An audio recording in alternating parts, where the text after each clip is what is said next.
So let me ask you, 34 counts yesterday against Donald Trump. How are you feeling? Well, is it out of the realm to say I'm pissed off? Oh, is that out of bounds?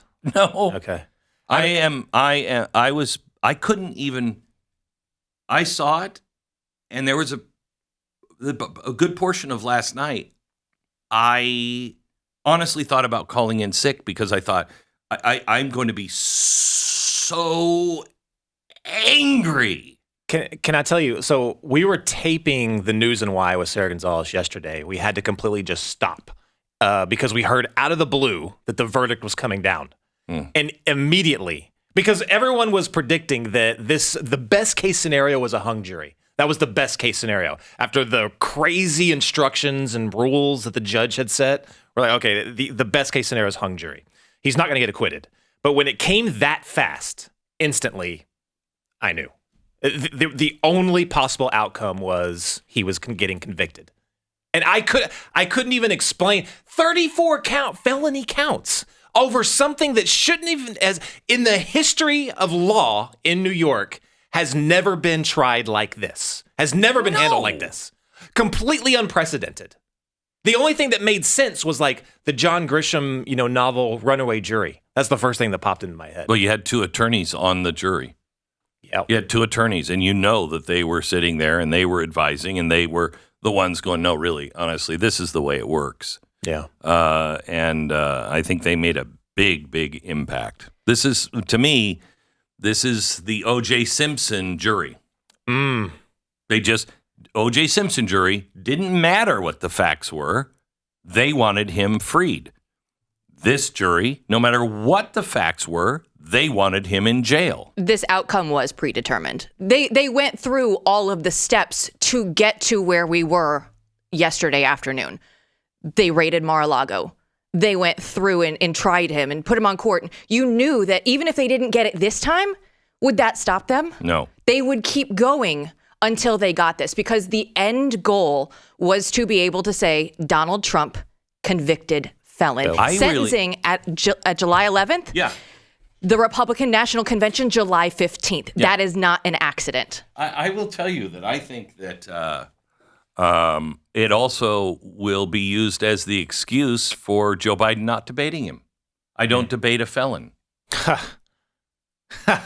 Yesterday I was thinking, wow, look, they're already moving on to the Supreme Court. They're moving past this, and they're moving to the Supreme Court. I was dumb enough not to figure, wait a minute. They are launching cannonballs at the ship saying, don't you dare get involved in this trial. Yeah. Because the Supreme Court, it may end up there. Yeah. And quite honestly, this is such election tampering. They should make a decision one way or another. Make a decision. Yeah. But they sent the message to Alito and Thomas and everybody else, back off, stay down. Yeah. That's the entire point of this process in a nutshell, is intimidation, telling them to back down, do not stand in our way. This was not only intimidation, this is humiliation. Go back to Mar-a-Lago. Not for Trump. They went through his wife's bedroom and logged everything meticulously. They went through a minor child's bedroom and then made notes about it. That they wanted to humiliate Donald Trump. And I'm glad you talk about like this going to the Supreme Court. This is absolutely getting appealed. Talk process just for a quick second. What happens next? This is absolutely going to get appealed, but first he has to go to sentencing. Mm-hmm. Now, normally in a sane world, I would say, he's only going to get probation, maybe at the very worst, like house arrest. A fine. But is this normal? Is this judge normal? If they put him under house arrest where he can't go on the campaign trail, are you out of your mind? Yeah. I keep hearing this, and I see the numbers of the people who are stepping to the plate. People who didn't vote and don't like Donald Trump. I seen them yesterday give and commit to voting for him. There is a chance this works out horribly. Oh. However, isn't it interesting that it fits right in to one of the 7 steps to a color revolution? Yeah. You've completely, no matter, even if it was a blowout, for Donald Trump, you now have some illegitimate president because he's a felon. Oh, yeah. Yeah. Oh, and take that even further because, and again, this goes back to process.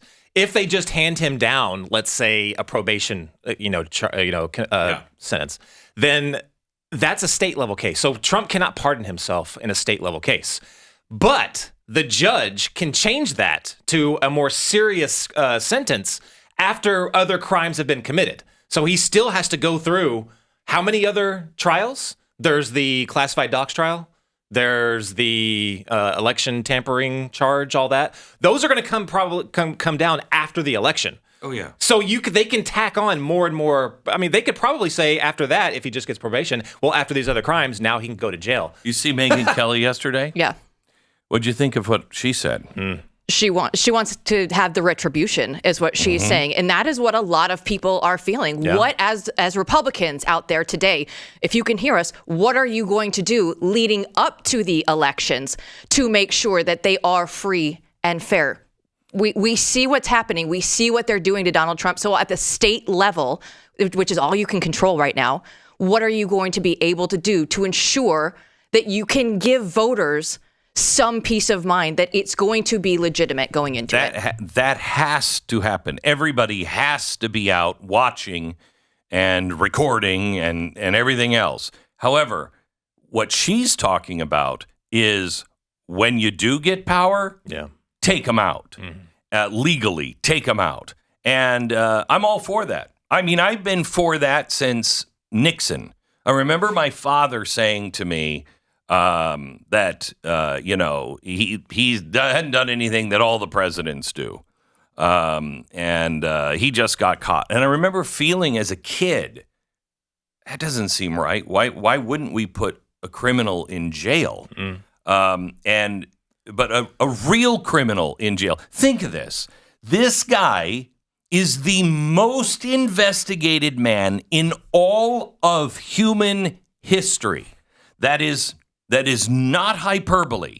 Every single intelligence agency on the planet has gone through everything and everybody trying to find anything on this guy.